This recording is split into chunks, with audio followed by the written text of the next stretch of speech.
সাইয়েদনা আদম বললেন, মাবুদ আমার 1000 বছর কেন দিলেন? আমার এই সুন্দর ফুটফুটে ছেলেটারে শুধুমাত্র 40 বছর কেন দিলেন? ও মাবুদ, আমার 1000 বছরের দরকার নাই, আমার 1000 বছর থেকে 60 বছর আমি আমার ছেলেরে দিয়ে দিলাম। জুমার দিন সকালবেলা ফজরের নামাজের পর থেকে ফেরেশতারা যতগুলো মসজিদে জুমা অনুষ্ঠিত হয় ওই মসজিদে ঢোকার প্রতিটা দরজার মধ্যে দাঁড়িয়ে থাকে। কারা কারা আগে আগে জুমার নামাজ পড়ার জন্য মসজিদে যায়, প্রত্যেকের নামগুলো একটা জান্নাতের রেজিস্ট্রি খাতার মধ্যে তুলে নেয়। এই নামগুলো স্পেশালি আল্লাহর কাছে পাঠানোর জন্য। এরপরে বিশ্বনবী বলতেন, জুমার দিনে সূরাতুল কাহাফ পড়বা, কাহাফ পড়া সুন্নাহ। আজকের এই রাতটা যে জুমার রাত, জানেন আপনারা? আমরা বাংলাদেশে মনে করি জুমার দিন শেষে যে রাতটা ওইটা মনে হয় জুমার রাত, আসলে ওইটা শনিবারের রাত। ইয়াউমুস সাবত, ইয়াউমুস সাবত, ইয়াউমুল আহাদ, ইয়াউমুল ইসনাইন, ইয়াউমুল সুলাসা, ইয়াউমুল আরবিআ, ইয়াউমুল খামিস, ইয়াউমুল জুমআহ। এই হচ্ছে 7 দিনের আরবি নাম। তো আজকে হচ্ছে ইয়াউমুল খামিস। এদিনে বিশ্বনবী রোজা রাখতেন, সোমবার বৃহস্পতিবার সুযোগ হলে রোজা রাখবেন। যারা রোজা রাখবে তাদের জন্য ইন দ্য ডে অফ জাজমেন্টে আল্লাহ স্পেশাল একটা গেট বানাবে জান্নাতে ঢোকার জন্য। ওইটার নাম হচ্ছে রাইয়ান। মান দাখালাহু লাম ইয়াজমা আবাদা। একবার who can enter within this door he will never be thirsty again. একবার যে এই দরজা দিয়ে জান্নাতে ঢুকতে পারবে আজীবনের জন্য তার গলার তৃষ্ণা মিটে যাবে। তো এই রাইয়ান দরজা দিয়ে ঢুকতে হলে আমাদেরকে মাঝে মাঝে সুন্নাত নফল রোজা রাখার অভ্যেস করতে হবে। রাজি আছেন তো? অনেক মুরব্বীরা রাখতে চায়, তো রাখতে চায় কিন্তু নিয়ম জানে না। অনেকে শুধু শুক্রবারে রোজা রাখে, এটা মাকরু। শুধু শুক্রবারে রোজা রাখা মাকরু, শুধু শনিবারে রোজা রাখা মাকরু। সুন্নাহ হচ্ছে সোম আর বৃহস্পতিবার। বিষ্ণুনবী সোমবার রোজা রাখতেন। সুইলা আন ইয়াউমিল ইসনাইন, নবীকে জিজ্ঞেস করা হলো, নবী সোমবারে রোজা রাখেন কেন? বিষ্ণুনবী বলেন, ফিহি বুলিত্তু, এদিনে আমি জন্মগ্রহণ করেছিলাম, তাই শুকরিয়া স্বরূপ রোজা রাখি। তো আজকে হচ্ছে ইয়াউমুল খামিস মানে বৃহস্পতিবার, কিন্তু আজকে মাগরিবের পর থেকে সূর্য ডুবার পর থেকে যে রাতটা শুরু হয়েছে, রাতটা কিসের রাত? জুমার রাত। এজন্য আমি সূরাতুল জুমা থেকে একটি আয়াত তেলাওয়াত করেছি। এই আয়াতের আলোকে জুমার দিনের ফজিলত, জুমার দিনের status, importance and significance in our life, in our social life, এ নিয়ে আমরা কিছু কথা বলবো। এবং জুমা কেন্দ্রিক আমাদের মধ্যে কিছু মিসআন্ডারস্ট্যান্ডিং, মিস ইন্টারপ্রিটেশন আছে, মিসকনসেপশন আছে, এগুলো নিয়ে আমরা কিছু কথা আজকে শুনবো আমলের নিয়তে। কিসের নিয়তে? সবাই কি একমত? তাহলে এই প্রতি মুহূর্তকে কিয়ামতের ময়দানে আল্লাহ তাআলা মিজানের পাল্লায় রাখা হলে এটা উহুদ পাহাড়ের সমান ভারী করে দিবে। আর যদি আমলের নিয়ত না থাকে 1 ঘন্টা 1.5 ঘন্টা চলে যাবে, আমল নামায় এটার কোনো ওজনই হবে না। এজন্য যারা আসছেন সবাই শুরুতে নিয়ত খালেস করে নেন যে যতক্ষণ শুনবো আমলের নিয়তে শুনবো। ইনশাআল্লাহ পড়েন, আরো জোরে ইনশাআল্লাহ। তো আজকে আমরা যে সূরাটা থেকে কথা বলবো সূরার নাম সূরাতুল জুমআহ। সূরার নাম কথা কয় না, জুমআহ, সূরাতুল জুমআহ। আরবি শব্দ বের করার একটু চেষ্টা করবেন, করতে করতে মুখটা নরম হয়ে আসবে, তখন আরবি শব্দ বেরোবে। ইংরেজি শব্দ, হিন্দি শব্দ বলতে বলতে আরবি বেরোয় না আমাদের। হিন্দি কইতে গেলে সব মুখস্থ। এখন বাংলার চেয়ে আমাদের ছেলেপেলেরা হিন্দি বেশি জানে, ঠিক কি না? যে বাংলা ভাষার জন্য আমাদের সালাম সালাম হাজার সালাম, ওই বাংলা ভাষারে ভুলে আমরা এখন হিন্দি ঢুকাইছি। তুজে দেখা তুহে জানা সানাম, সব মুখস্থ পোলাপান গো। দুম্মা চলে দুম, আছে না নাই? আল্লাহ হেফাজত করো। তো আজকে যে সূরা থেকে কথা শুনবো সূরার নাম সূরাতুল জুমআহ। সূরার নাম সূরাতুল জুমআহ। বলেন সূরার নাম কি? সবাই বলেন সূরাতুল জুমআহ। আবার বলেন সূরাতুল জুমআহ। এই তো হয়ে গেছে। I consider this program as a class. Class মনে করি। I consider this tafsir as a class. তো উত্তর করতে হবে। টিচার প্রশ্ন করলে কি করতে হয়? উত্তর করলে আমরা কিছু শিখে যেতে পারবো। ইমানের একটা চেতনা লাগবে, ঘুমায় পড়লে হবে না। ঘুমায় থাকে যারা, ওই শ্রোতাদেরকে আমি বক্তব্য শোনাই না। আমি বক্তব্য শোনাই যারা জেগে থাকে, যাদের ইমান জ্বলে ওঠে, ঠিক কিনা? যে ঈমান অন্তরে নাই মুখে শুধু ফাঁকা বলি, কি করে তারে বলো ঈমানে বলি, কি করে তারে বলো ঈমানে বলি, ঠিক কি না? যে ঈমান দিন কায়েমের আন্দোলনের ধার ধারে না, যে ঈমান পোশাকধারী কোরআন হাদিস তাও পড়ে না, যে ঈমান খাজার নামে মাজার গড়ে ফুলুস কামায়, আছে আছে রাজা মেহারে নাই আছে, এগুলোর সাথে আমাদের কোনো সম্পর্ক না। কবরে পড়ে থাকা ব্যক্তির কাছে কিছু চাওয়া যাবে না, চাইতে হবে একজনের কাছে, তিনি কে? এজন্য মুমিন জ্বলে উঠবে আপন শক্তিতে। এখন রবির হেরা কয় জ্বলে উঠুন আপন শক্তিতে, আপন শক্তিতে জ্বলে উঠবে ইমানদারেরা ইমানের তেজে। চিল্লায় বলেন ঠিক কিনা? সূরার নাম সবাই বলেন আরো জোরে, সূরাতুল জুমা। এটা মাদানী সূরা। কি সূরা? বিশ্বনবীর লাইফের দুইটা ইনিংস, একটা মাক্কি ইনিংস আর একটা মাদানী ইনিংস। মাক্কি ইনিংস 13 বছর, কয় বছর?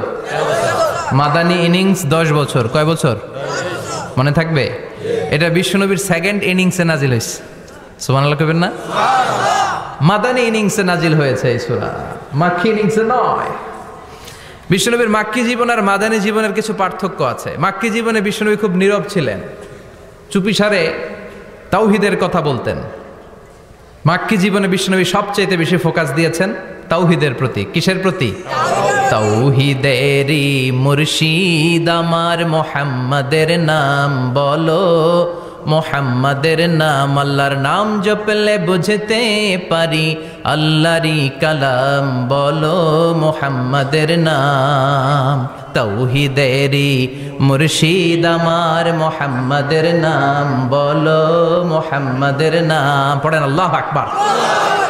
মাক্কি ইনিংসের কর্মসূচি ছিল তাওহীদ, ছিল রিসালাত, ছিল আখিরাত, এগুলোর কথা বিশ্বনবী বুঝিয়েছেন।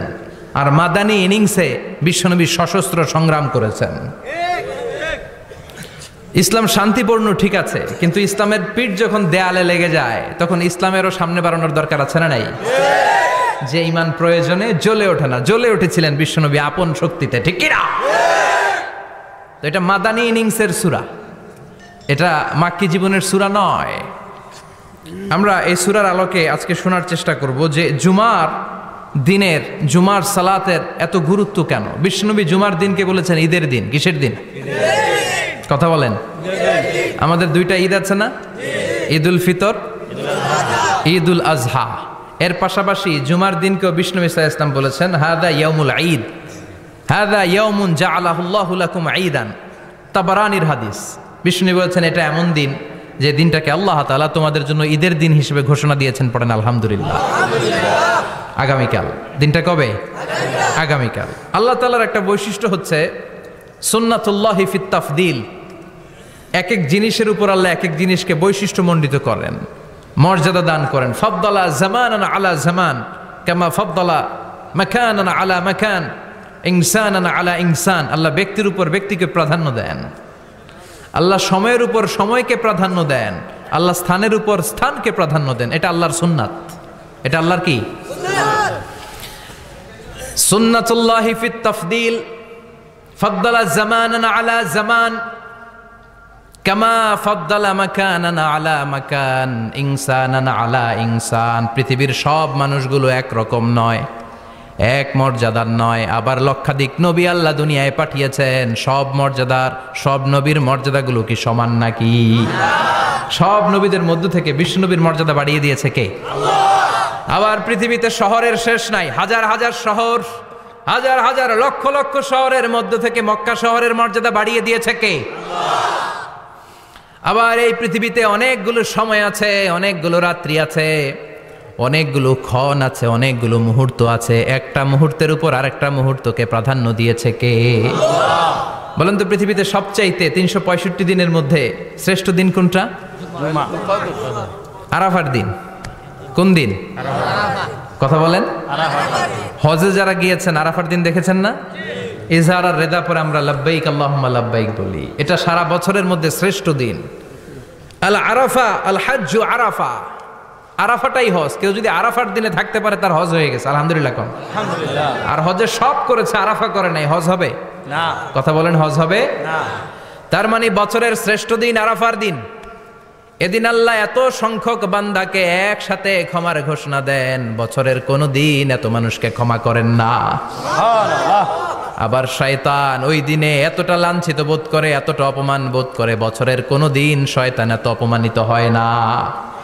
এজন্য বিশ্বনবী বলেছেন খায়রুদ দুআ দুআ ও আরাফা, সবচাইতে শ্রেষ্ঠ দোয়া আরাফার দিনের দোয়া। তাহলে বুঝা গেল বছরের সব দিন সমান না। সব দিন সমান না। বছরের সবচাইতে শ্রেষ্ঠ দিন হচ্ছে আরাফার দিন। কোন দিন? এবার বলেন বছরের সবচেয়ে শ্রেষ্ঠতম রাত কোনটা? কদরের রাত। ইন্না আনজালনাহু ফি ইন্না আনজালনাহু ফি লাইলাতিল কদরি ওয়া মা আদরাকা মা লাইলাতুল কদর লাইলাতুল কদরি খায়রুম মিন আলফি শাহর। হাজার মাসের চেয়ে সেরা। ওই রাতে আবাদত করলে, হাজার মাস যাবত আবাদত করলে যেই সওয়াব, ওই পরিমাণ সওয়াব আমলনামায় তুলে দিবে কে? আল্লাহ। শ্রেষ্ঠ রাত কদরের রাত। এবার বলেন বছরের সবচাইতে শ্রেষ্ঠতম মাস কোনটা? রমজান মাস। শাহরু রমাদান আল্লাযী উনজিলা ফীহিল কুরআন, যে মাসে কোরআন নাজিল হয়েছে, এই মাসের চেয়ে শ্রেষ্ঠ কোনো মাস থাকতে পারে? চিল্লায় বলেন থাকতে পারে? তার মানে বছরের শ্রেষ্ঠ দিন আরাফার দিন, বছরের শ্রেষ্ঠ রাত কদরের রাত, বছরের শ্রেষ্ঠতম মাস রমজান মাস। এবার বলেন সপ্তাহের মধ্যে শ্রেষ্ঠতম দিন কোনটা? বিশ্বনবী বললেন সাইয়্যিদুল আইয়াম, leader of the all days in the week. সপ্তাহের যতগুলো দিন আছে 7টা দিনের সর্দার হচ্ছে ইয়াউমুল জুমা, জুমার দিন। চিল্লায় পড়েন আল্লাহু আকবার। তার মানে বছরের শ্রেষ্ঠ দিন আরাফার দিন, বছরের শ্রেষ্ঠ রাত কদরের রাত, শ্রেষ্ঠ মাস রমজান মাস, আর 7 দিনের মধ্যে শ্রেষ্ঠতম দিন হচ্ছে জুমার দিন। কোন দিন? জুমার দিন। এই সূরাতুল জুমা নিয়ে আমরা কথা শুনবো ইনশাআল্লাহ। বলেন এটা সাধারণ দিন নয়। ফিহি খালাকাল্লাহু আদম, কালকের এই দিনটায়, এই জুমার দিনে আল্লাহ তাআলা সাইয়েদনা আদম আলাইহিস সালামকে তৈরি করেছে। সুবহানাল্লাহ। বিশ্বনবী বলেন লাম্মা খালাকাল্লাহু আদম ওয়া কানা তুলুহু 60 যিরাআন, আল্লাহ তাআলা যখন আদম আলাইহিস সালামকে তৈরি করলেন 60 হাত লম্বা করে তৈরি করলেন। সুবহানাল্লাহ। আর আমরাও যারা জান্নাতে ঢুকবো আমাদের আকৃতি থাকবে 60 হাত লম্বা। মজা করে সুবহানাল্লাহ পড়তে পারলেন না? আল্লাহ সাইয়েদনা আদমকে তৈরি করলেন এই জুমার দিনে। আবার সাইয়েদনা আদম আলাইহিস সালামকে পৃথিবীর বুকে তিনি পাঠিয়ে দিয়েছিলেন এই জুমার দিনে। সুবহানাল্লাহ। কুল নাহবিতু মিনহা জামিআ, O Adam go down with your wife, তোমার স্ত্রী হাওয়াকে নিয়ে পৃথিবীতে নামো। সাইয়েদনা আদম আলাইহিস সালামকে আল্লাহ তাআলা পাঠিয়েছিলেন শ্রীলঙ্কার একটা পাহাড়ে, অ্যাডামস পিক। ওখানে ঐতিহাসিকভাবে প্রমাণিত, এটা হাদিসে নেই, কুতুবুত তারিখে এসেছে। শ্রীলঙ্কা একটা পাহাড় আছে, কলম্বো থেকে অনেক দূর। ওই পাহাড়ের চূড়ায় সাইয়েদনা আদম আলাইহিস সালামের ফুটপ্রিন্ট আছে। ফুটপ্রিন্ট মানে পায়ের ছাপ। সুবহানাল্লাহ পড়ে। সুবহানাল্লাহ। এটারে বলে ফিঙ্গারপ্রিন্ট। এটারে কি বলে? পায়ের গুলারে একজনের আঙ্গুলের ছাপের সাথে একজনের আঙ্গুলের ছাপের মিল নাই। শুধু তাই না, আমার এই আঙ্গুলের সাথে এই আঙ্গুলের ছাপের কোনো মিল নাই। আয়াহসাবুল ইনসানু আল্লান নাজমা ইযামা বালা কাদিরিনা আলা আন নুসাউবিয়া বানানা। আল্লাহ বলেন গোলাম, তুমি মনে করেছো তোমার হাড্ডি গুড্ডি পচে যাবে, তোমাকে আমি একত্রিত করে আবার বানাতে পারবো না? বানানো তো অনেক দূরের কথা, আমি তো তোমার আঙ্গুলের ছাপগুলো সংরক্ষণ করে রেখেছি। চিল্লায় পড়েন আল্লাহু আকবার। 1880 সালে স্যার ফ্রান্সিস গাল্টন নামে একজন বিজ্ঞানী, তিনি আবিষ্কার করেছেন যে আমাদের আঙ্গুলের ছাপগুলো আলাদা, ফিঙ্গারপ্রিন্ট আলাদা। এই 10টা আঙ্গুলের একটার সাথে আরেকটার কোনো মিল নাই। এই পৃথিবীতে যদি 600 কোটি মানুষ হয় তাহলে 6000 কোটি আঙ্গুল, একটা আঙ্গুলের সাথে আরেকটা আঙ্গুলের ছাপের মিল আছে? যারা সিগনেচার দিতে পারে না এরা কি দেয়? টিপসই দেয়। সুবহানাল্লাহ। কি ম্যাজিক আল্লাহ আঙ্গুলে রেখে দিয়েছে, একটা আঙ্গুলের ছাপের সাথে আরেকটা আঙ্গুলের ছাপের মিল নাই। এখন এই বায়োমেট্রিক অথেন্টিকেশনের জন্য অনেক জায়গায় দিতে হয়। ইমিগ্রেশন পাস করবেন, গিভ ইউর ফিঙ্গারপ্রিন্ট। ভিসা করবেন, Schengen visa, European visa, provide your fingerprint first. Canadian এম্বাসিতে গিয়েছিলাম, সব আঙ্গুলের আলাদা আলাদা ফিঙ্গারপ্রিন্ট রেখেছে। এখন এটা অথেন্টিকেশনের জন্য সিকিউরিটি পারপাস খুব গুরুত্বপূর্ণ, কিন্তু ১৫০০ বছর আগে, 1880 মানে কি 200 বছরও তো না, 200 বছর আগে বিজ্ঞানীরা আবিষ্কার করলো। ১৫০০ বছর আগে সূরাতুল কিয়ামার ভিতরে ফিঙ্গারপ্রিন্টের কথা বলেছে কে? আল্লাহ। আর পায়েরটারে বলে ফুটপ্রিন্ট। এটা প্রাণীদের ক্ষেত্রে প্রযোজ্য, কারণ প্রাণীদের আঙ্গুল নাই, আছে? ওদের আছে পা। বাঘের কয় পা?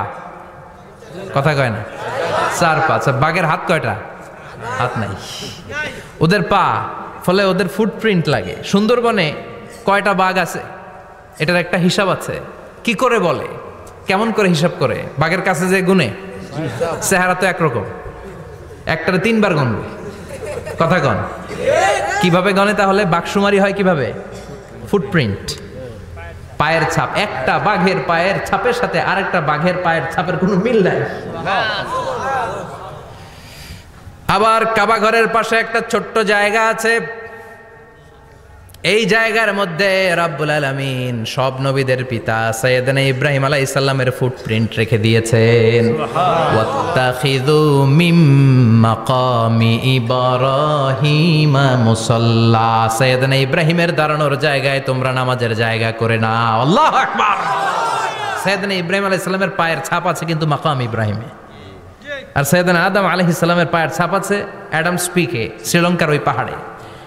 তো যেদিন আদম আলাইহিস সালামকে আল্লাহ ওখানে পাঠিয়ে দিয়েছিলেন, ওই দিনটা ছিল জুমার দিন। সুবহানাল্লাহ নাই? সুবহানাল্লাহ বাড়িতে যায় বলেন, চিল্লায় পড়েন আল্লাহু আকবার।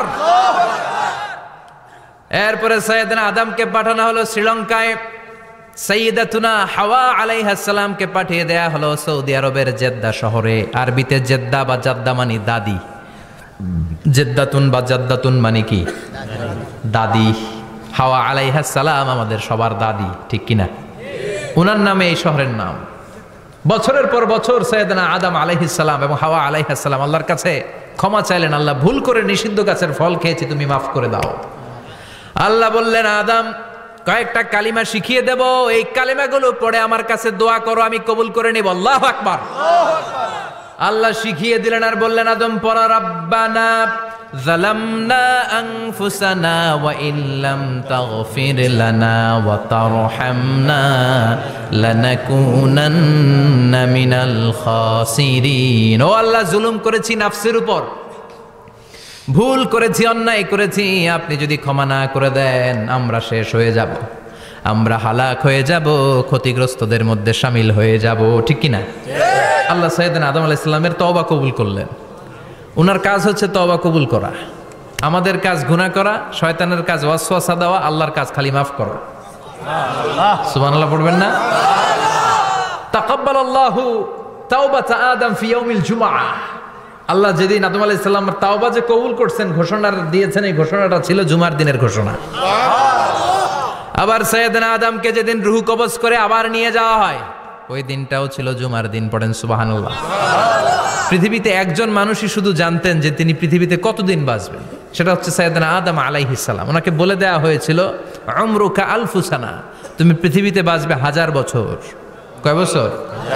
সাইয়েদনা আদমের সামনে অনেকগুলো রূহ রাখা হলো। সাইয়েদনা আদম বললেন, এরা কারা? আল্লাহ বললেন, এরা হচ্ছে নাসালুক, তোমার বংশধর, পৃথিবীতে তোমার পর এরা পৃথিবীতে আসবে।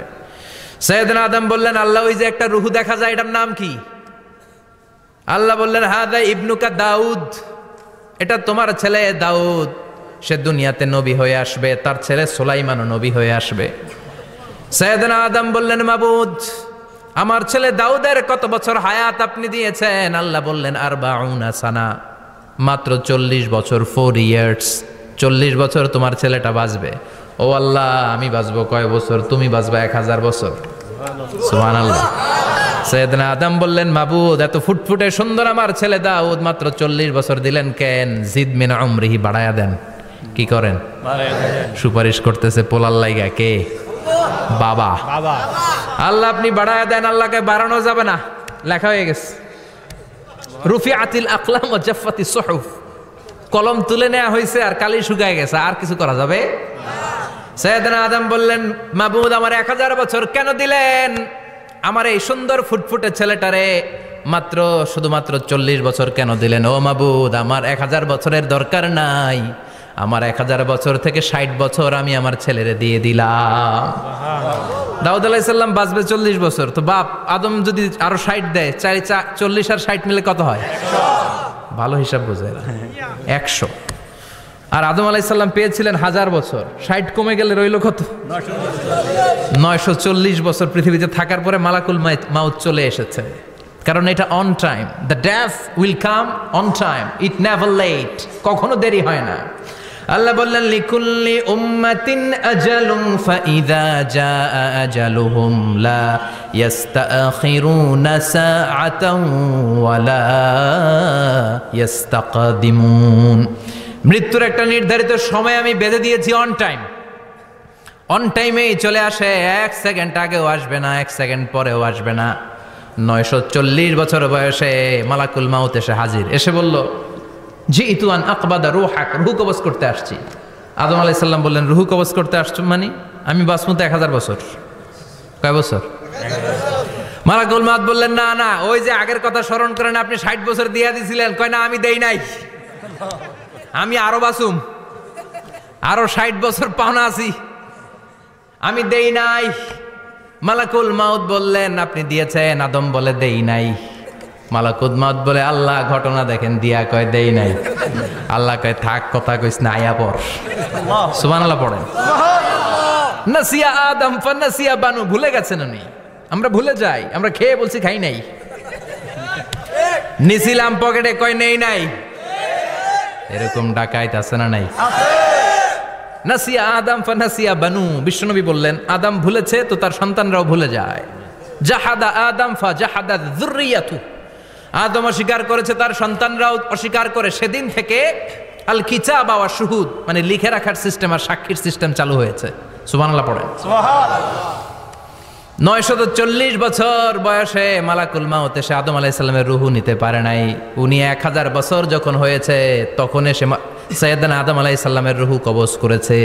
যেই দিন পৃথিবীর প্রথম মানব, প্রথম নবীর রূহ মালাকুল মাউত দুনিয়া এসে কবজ করেছে, ওই দিনটাও ছিল জুমাবার। আল্লাহু আকবার।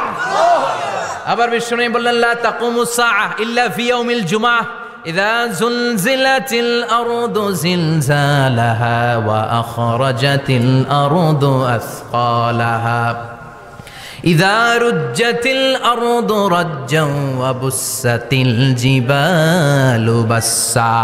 কিয়ামতের দিন পৃথিবীটাকে একটা প্রকম্পন দিয়ে কাঁপিয়ে দিবে কে? আল্লাহ। মারাত্মক একটা ঝাঁকুনি দিবে আল্লাহ, পুরো পৃথিবীটা কেঁপে ভেঙে চুরে খান খান হয়ে যাবে। এই ঝাঁকুনি আর আর্থকোয়েক, ভূমিকম্প এর ঘটনাটা যেদিন ঘটবে ওই দিনটাও হচ্ছে জুমার দিন। চিৎকার করে পড়েন সুবহানাল্লাহ। তার মানে আদম সৃষ্টি হলো জুমার দিনে, দুনিয়ায় নামিয়ে দেয়া হলো জুমার দিনে, তওবা কবুল করে নেওয়া হলো জুমার দিনে, রূহ কবজ করা হলো জুমার দিনে, আবার কিয়ামত সংগঠিত হবে জুমার দিনে। পড়েন সুবহানাল্লাহ। আবার বিশ্বনবী বললেন আর রমাদান ইলা রমাদান, এক রমজান থেকে আরেক রমজানের মাঝখানে যত গুনাহ হয় মাফ করে কে? আল্লাহ। তারপরে বিশ্বনবী বললেন আল উমরাতু ইলাল উমরাহ, কেউ যদি একবার উমরা করে পরে আবার করলে 2 উমরার মাঝখানে গুনাহগুলো মাফ করে দেয় কে? আল্লাহ।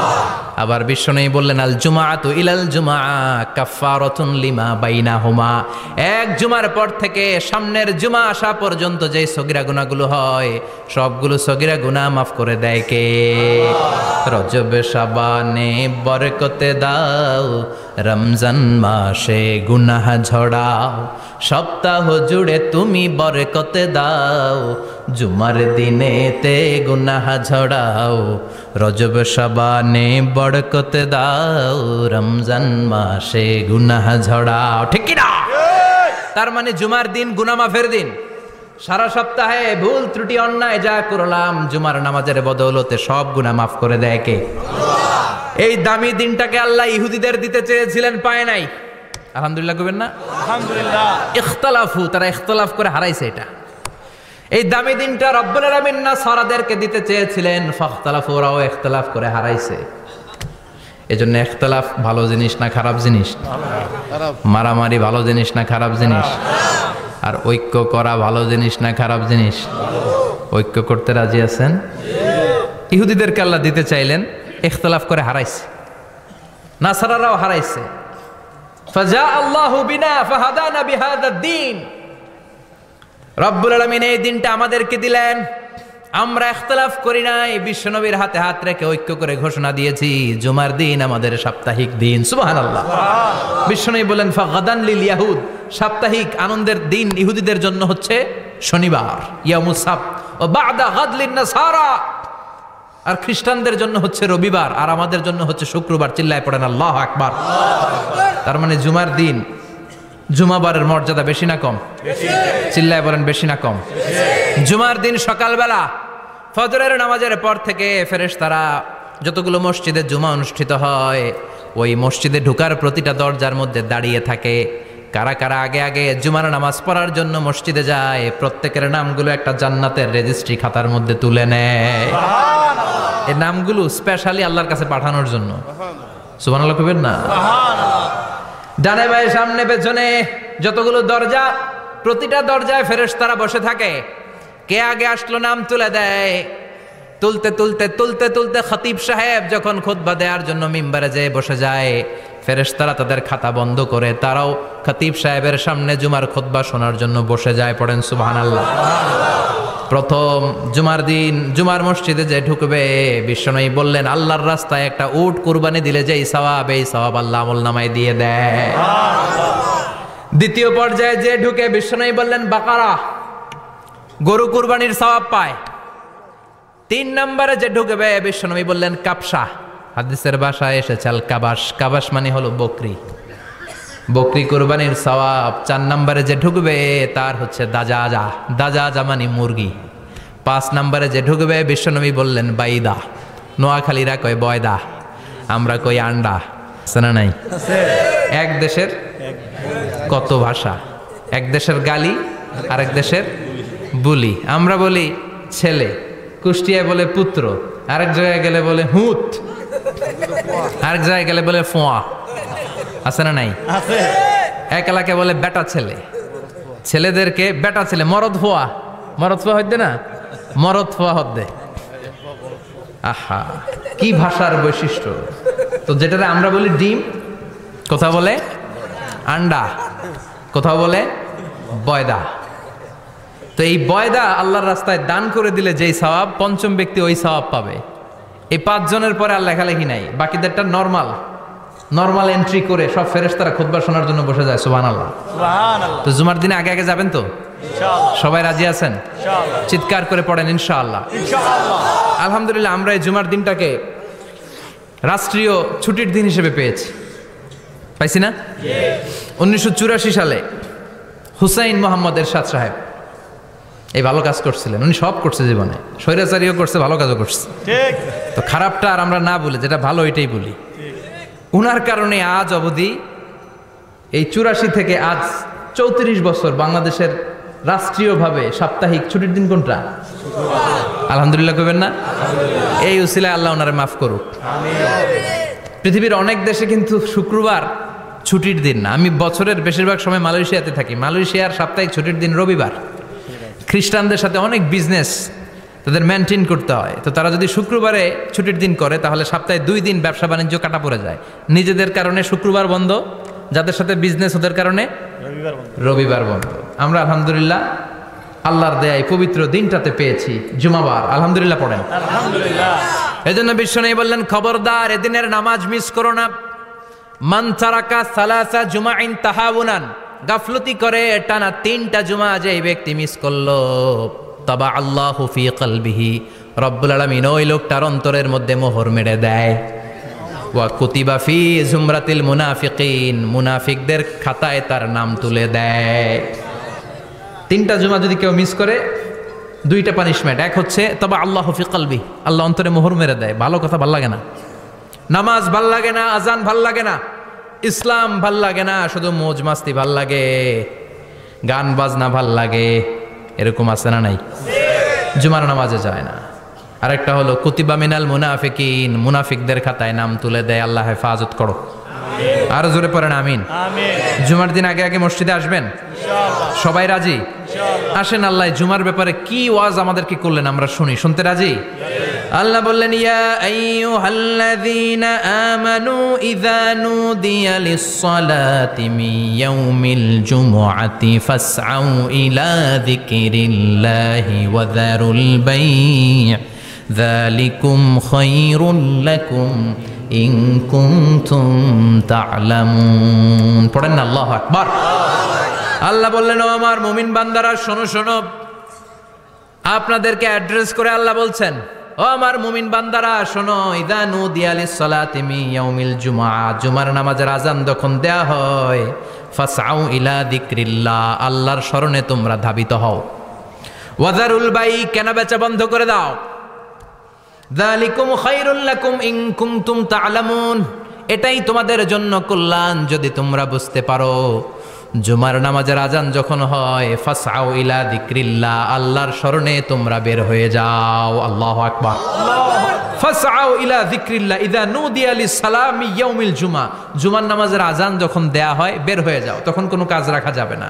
এই আযান দ্বারা উদ্দেশ্য হচ্ছে খতিব সাহেব খুতবা দেওয়ার জন্য মিম্বারে বসলে যে আযানটা দেয়া হয় এই আযান। কথা বুঝতে পেরেছেন? কিন্তু দুর্ভাগ্যজনক হলে সত্য, আমাদের বাংলাদেশে এই আজানটা কেন যেন মুয়াজ্জিন ভাইরা ইমাম সাহেবের সামনে এসে আস্তে আস্তে দেয়, ছোট ছোট করে ইমাম সাহেবের মুখের উপরে দেয়, মাইকে দেয় না। এটা পাইছে কই? এটা যে কোত্থেকে ঢুকছে এক আল্লাহই ভালো জানে। আজান মানে অ্যানাউন্সমেন্ট। আজান মানে কি?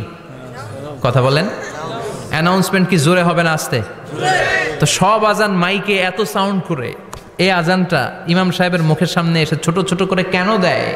এটার কোনো দলিল আছে বলে আমার জানা নাই। এই আজানটাও মাইকে হতে হবে। আমি পৃথিবীর যত দেশ ঘুরেছি, অনেক বড় বড় মসজিদে আমি জুমার সালাত পড়েছি, সব জায়গায় মক্কাতুল মুকাররমা সহ মসজিদে নববী সহ সব জায়গায় খতিব সাহেব জুমার মিম্বারে বসার পরে যে আজানটা দেয়া হয়, এটাও অন্যান্য আজানের মতো মাইকে দেয়া হয়। আল্লাহ বললেন ইযা নুদিয়া লিস-সালামি ইয়াউমিল জুমআহ, জুমার দিনের আজান যখন দেয়া হয়, এই আজান দ্বারা উদ্দেশ্য হচ্ছে খতিব বসলে যে আজান 12:30 সোয়া 12টার দিকে যে আজান, এই আজান উদ্দেশ্য নয়। বিশ্বনবীর সময়ে এই 12:30 সোয়া 12টার দিকে যে আজান ছিল এটা ছিল না। বিশ্বনবীর সময়ে ছিল না, আবু বকরের সময়ে ছিল না, সাইয়েদনা ওমর ফারুকের সময়ে ছিল না। এটা চালু হয়েছে সাইয়েদনা উসমান যুন্নুরাইনের সময়ে। তখন মদিনাতে মানুষের সংখ্যা অনেক বেড়ে গিয়েছে, লোকজন আর জায়গা হয় না, মুসল্লিতে ঠাসাঠাসি। উনি ঘোষণা দিলেন সুকে জাওরা, জাওরা নামক বিশাল একটা বাজার আছে, ঘোষণা দিলেন এখন থেকে ওই জায়গায় জুমার নামাজ হবে। মানুষ যেন আগ থেকে প্রস্তুতি নিয়ে আসতে পারে, এজন্য জাওরা নামক বাজারে উনি আর একটা আজান দেওয়ার প্রচলন করলেন। সুবহানাল্লাহ। সেখান থেকে আজ অবধি আমরা এই অতিরিক্ত আজানটা দিয়ে থাকি। এটা নবীর সুন্নাত না, এটা সাহাবীর সুন্নাত।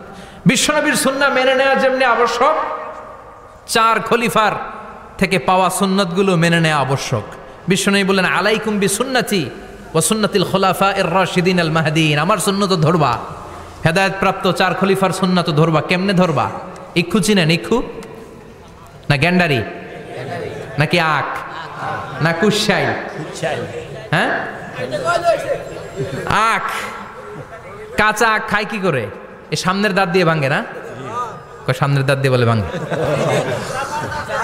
চাপার দাঁত দিয়ে, এই জায়গার দাঁত দিয়ে শক্ত করে ধরতে হয়। বিশ্বনবী বললেন আব্দু আলাইহা বিন নওয়াজিজ, আমার সুন্নত আর সাহাবীদের সুন্নতকে চাপার দাঁত দিয়ে আঁকড়ে ধরো, যাতে ছুটে না যায়। চিল্লায় পড়েন আল্লাহু আকবার। এটা সাইয়েদনা উসমানের সুন্নাত। বিশ্বনবী বললেন ইযা নুদিয়া লিস-সালাহ মিন ইয়াউমিল জুমআতি ফাসআউ ইলা যিকরিল্লাহ, জুমার দিনের আযান যখন দেয়া হয়, ফাসআউ ইলা যিকরিল্লাহ, আল্লাহর স্মরণের দিকে ধাবিত হও। দেরি করো না। দেরি করা যাবে? আজান হইলে কোনো কাজ রাখবেন? কোনো ব্যস্ততা থাকবে? কাজ একটাই, জুমার নামাজ। চিল্লায় বলেন কাজ একটাই, সেটা কি? জুমার নামাজ। আল্লাহ বললেন ফাসআউ, ফাসআউ এর শাব্দিক অর্থ হচ্ছে দৌড়াও। আসলে কি? তো এই দৌড়াও দিয়ে আসলে দৌড়াও বোঝানো হয়নি, এটা দ্বারা বোঝানো হয়েছে আল মুবাদারা ওয়াল ইহতিমাম, ইম্পর্টেন্স দেয়া, এমফাসাইজ করা, গুরুত্বের সাথে আগে আগে প্রস্তুতি নাও। ফাসআউ দ্বারা দৌড়ানো বোঝানো হয়নি। প্রমাণ কি? কারণ বিশ্বনবী দৌড়ে দৌড়ে নামাজে যেতে নিষেধ করেছেন। বিশ্বনবী বলেছেন ইযা উকিমাতিস সালাহ, মনোযোগ দিয়ে শুনেন, ইযা উকিমাতিস সালাতু ফালা তাতুহা তাসআউন ওয়া আতুহা তামশুন আলাইকুম বিসাকিনাহ ফামা আদরাকতুম ফাসাল্লু ওয়া মা ফাতাকুম ফাতিম্মু। যখন নামাজ শুরু হয়ে যায় দৌড়ে দৌড়ে যাবে না, তামশুন হেঁটে হেঁটে যাও, আলাইকুম বিসাকিনা, ধীরে ধীরে যাও। ফামা আদরাকতুম ফাসাল্লু, ইমাম সাহেবের সাথে যে যত রাকাত পাবা পড়বা।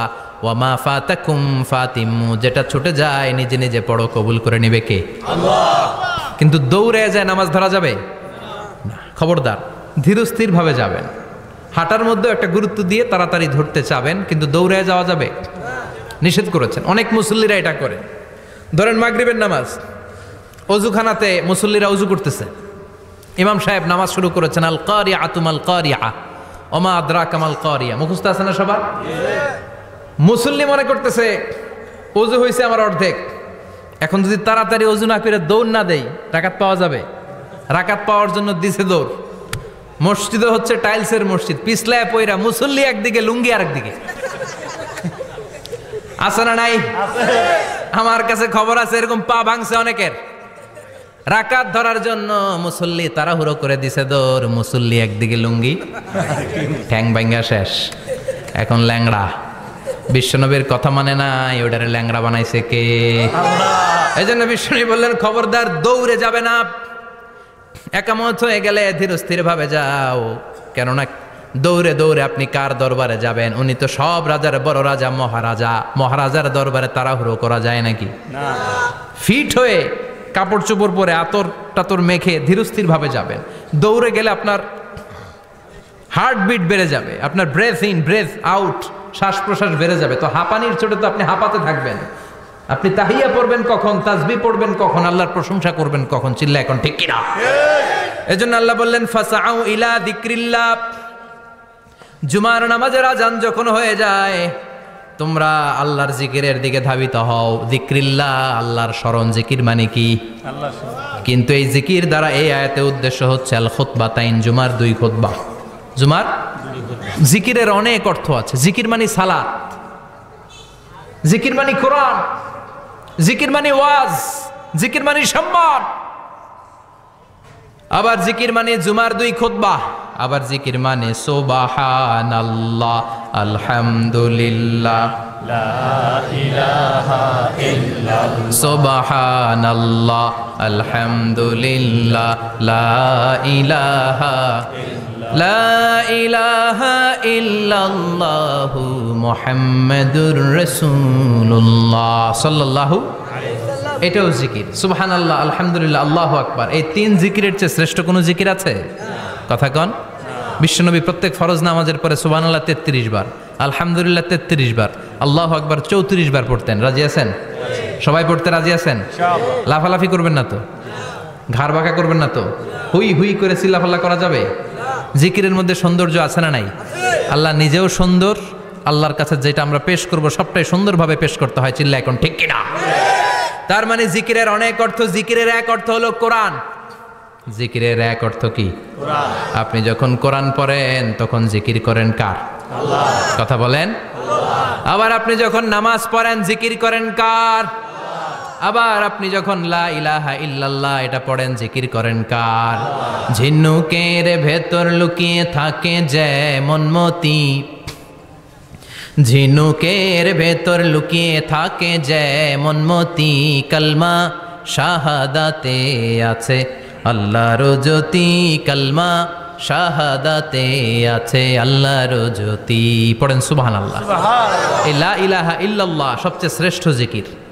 সাইয়েদনা মুসা আলাইহিস সালাম আল্লাহরে বললেন, আল্লাহ আল্লিমনি যিকরান, আপনি আমার এমন একটা জিকির শিখাইয়া দেন, লা ইয়ালামুহা ইল্লা আনতা ওয়া আনা, যে জিকিরটার শব্দ আপনি আর আমি ছাড়া কেউ জানবে না। দুনিয়াতে যত অদ্ভুত অদ্ভুত প্রশ্ন সব আপনি মুসা আলাইহিস সালামের মাথা থেকে পাবেন। ভেরি কিউরিয়াসিটি ছিল ওনার, বিভিন্ন বিষয়ে আল্লাহরে প্রশ্ন করতেন। আল্লাহরে বললেন, আল্লাহ আল্লিমনি কালিমাতান, আল্লিমনি যিকরান লা ইয়ালামুহা ইল্লা আনতা ওয়া আনা।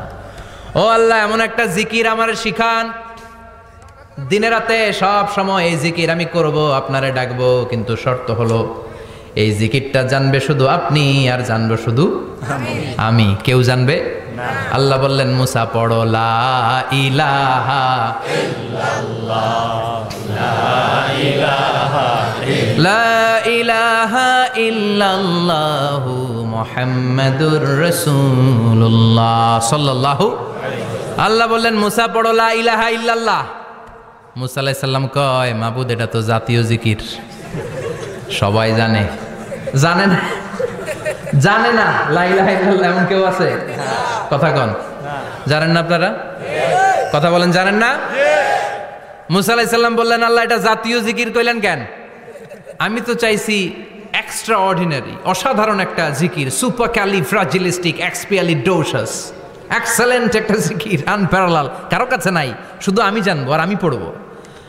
আল্লাহ বললেন, মুসা এই লা ইলাহাকে যদি এক পাল্লায় রেখে দাও, তামাম বিশ্ব, 7 আকাশ 7 জমিনটারে তুলে যদি তুমি আরেক পাল্লায় রেখে দাও, লা রাজাহাত কাফাতু লা ইলাহা ইল্লাল্লাহ, মুহূর্তের মধ্যে লা ইলাহার পাল্লা ভারী হয়ে যাবে। ও মুসা, তুমি যতই এক্সক্লুসিভ জিকির চাও, লা ইলাহার চেয়ে দামি জিকির আমার কাছে নাই। চিৎকার করে পড়তে হবে আল্লাহু আকবার। তার মানে নামাজ ও জিকির, কোরআন ও জিকির, এই যে আমরা ওয়াজ করতেছি এইটাও কি কথা কন? বিশ্ব নবীর আল্লাহ বললেন, ও নবী ফাযাক্কির ইন্নামা আনতা, ও নবী আপনি জিকির করেন মানে ওয়াজ করেন। ইন্নামা আনতা মুযাক্কির, ও নবী আপনি ওয়াজ করে শোনান। লাস্তা আলাইহিম বিমুসাইতির, আপনার দারোগা বানিয়ে পাঠাই নাই, আপনি শুধু ওয়াজ করেন। কার কথা? চিল্লায় বলেন কার কথা? আল্লাহর। কিন্তু এইখানে জিকির দ্বারা উদ্দেশ্য হচ্ছে জুমার খুতবা। ফাসআউ ইলা যিকরিল্লাহ, আল্লাহর জিকিরের দিকে ধাবিত হও। এই জিকির দ্বারা উদ্দেশ্য হলো জুমার খুতবা। তার মানে জুমার খুতবা যে খতিব সাহেবরা দেন, এখানে মসজিদের খতিব আছেন কারা কারা? দেখি একটু হাত তোলেন তো। 1 2 3 4 5 6 7, গুণে শেষ করা যাবে না, অনেক খতিব। আল্লাহ এই খতিবদেরকে তুমি কবুল করো, আর জোরে পড়েন আমিন। এই যে যিকরুল্লাহ, ফাসআউ ইলা যিকরিল্লাহ দ্বারা আল্লাহ তাআলা জুমার খুতবাকে বুঝিয়েছেন। কি বুঝিয়েছেন? মনোযোগ আপনাদের আছে না গেছে? শেষ করে দেই, অনেক রাত হয়েছে তো। ছোট্ট একটা দোয়া পড়ি, শেষ করব? আরো কয়েক মিনিট মনোযোগ থাকবে? তাকবীর দেন, লিল্লাহে তাকবীর, আরো জোরে দেন, লিল্লাহে তাকবীর। ফাসআউ ইলা যিকরিল্লাহ, আল্লাহর জিকিরের দিকে, আল্লাহর স্মরণের দিকে ধাবিত হও। এটা দ্বারা উদ্দেশ্য হচ্ছে জুমার খুতবা। আল্লাহ বুঝাতে চাইলেন জুমার খুতবা যাতে মিস হয়ে না যায়, এজন্য জুমার খুতবারে যেন তেন মনে করবেন না, এটা ওয়াজিব। জুমার নামাজ যেমনি ওয়াজিব, জুমার খুতবা দেওয়াও কথা বলেন, জুমার খুতবা ওয়াজিব, শোনাও ওয়াজিব, খুতবা দেওয়া ওয়াজিব। এই জন্য রব্বুল আলামিন জোহরের নামাজকে ফরজ করে দিয়েছেন 4 রাকাত। যেহেতু জোহরের নামাজের আগে পরে কোনো খুতবা নাই, জুমার দিন খুতবা আছে, তাই জুমার দিন 4 রাকাত থেকে কমিয়ে তিনি 2 রাকাত করে দিয়েছে। কি ব্যালেন্সড ইসলাম, কি ভারসাম্যপূর্ণ আমাদের জীবন বিধান। প্রতিদিন জোহরের সময় ফরজ কয় রাকাত, কিন্তু জুমার দিন ফরজ কয় রাকাত? 2 রাকাত কমাইলো কেন? খুতবা। সুবহানাল্লাহ কইবেন না? এজন্য জুমার খুতবাটা খতিব সাহেব যারা আছেন খুবই জরুরি। এটাকে খুব কনস্ট্রাকটিভ মুডে সমাজে তুলে ধরতে হবে, মানুষকে এডুকেট করতে হবে, ইনস্ট্রাক্ট করতে হবে। আপনাদের অনেক দায়িত্ব, you have huge responsibilities in your shoulder. আপনাদের অনেক দায়িত্ব। খতিব যারা, এটা ছোটখাটো কোনো রেসপন্সিবিলিটি নয়, এটা অনেক বড় দায়িত্ব। এই জুমার খুতবা, জুমার আলোচনার সাথে পৃথিবীর কোনো আলোচনার কোনো মিল নাই, কারণ জুমার আলোচনা সব সময় অন টাইম, একটা নির্ধারিত সময়ে হয়। পৃথিবীর অন্য কোনো আলোচনা নির্ধারিত সময়ে হয় নাকি? কথা কন। আমরা বক্তারা নির্ধারিত সময়ে মাইক পাই? কথা কন। কোনোদিন 8টায়, কোনোদিন 9টায়, আজকে বসছি কয়টায়? কিন্তু জুমার খুতবার এটা চেঞ্জ হয়। কি বরকতের একটা জলসা। ওই দিন সবাই আসতে হয় মসজিদে। ফুল টাইম নামাজি এরা আসে, পার্ট টাইম নামাজি এরা আসে, বেনামাজি এরাও আসে, আস্তিক এরা আসে, নাস্তিক এরাও আসে, আওয়ামী লীগ আসে, বিএনপি আসে, জাতীয় পার্টি আসে, জামাত ইসলাম আসে, হেফাজতে ইসলাম আসে, তাবলিগের ভাইয়েরা আসে, পীরের মুরিদেরা আসে, সবাই আসে। তাহলে এটা জরুরি দিন না? তাফসির মাহফিলের সাথে জুমার একটা মৌলিক পার্থক্য হচ্ছে, তাফসির মাহফিল আমাদের ধরে রাখতে হয়। কি করতে হয়? ধরে না রাখলে শ্রোতা উঠে যায়। কিন্তু জুমার খুতবা কি ধরে রাখা লাগে? কথা কন। ওঠার সুযোগ আছে? কারণ সামনে কি? জুমার নামাজ। সুবহানাল্লাহ কইবেন না? এটা অনেক জরুরি। এজন্য জুমার খুতবা যারা দেন এরা বিশ্বনবীর দায়িত্ব পালন করেন। আল্লাহু আকবার।